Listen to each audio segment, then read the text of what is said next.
یہ بولا پوچھا گیا ہے کہ کیا حضور صلی اللہ علیہ وسلم کے لیے عرس مبارک کا لفظ درست ہے کہ ہم حضور صلی اللہ علیہ وسلم کا عرس کر رہے ہیں؟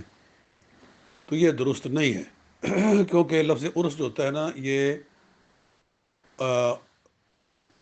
وفات منانے کی طرف اشارہ کرتا ہے کہ ہم کسی کی وفات پر اکٹھے ہوئے ہیں اور ہم نے ان اس بندے کی، اس بزرگ کی وفات منائی ہے۔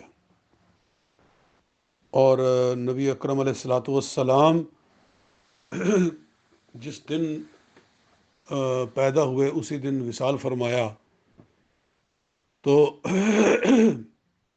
حضور علیہ الصلاۃ والسلام کی ولادت منائی جاتی ہے، سارے جہان میں وصال نہیں منایا جاتا۔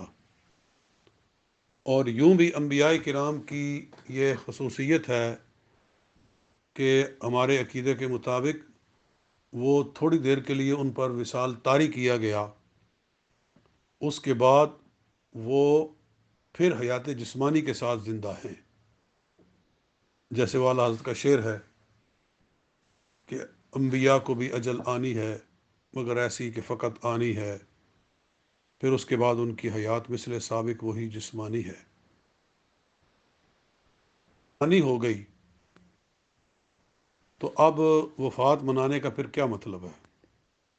اس لیے کوئی لفظ بھی ایسا نہیں بولنا چاہیے جو کہ وفات کا مفہوم رکھتا ہو۔ ہاں، میلاد شریف منانا چاہیے اور سیرت کے جلسے کرنے چاہیے۔ السلام علیکم۔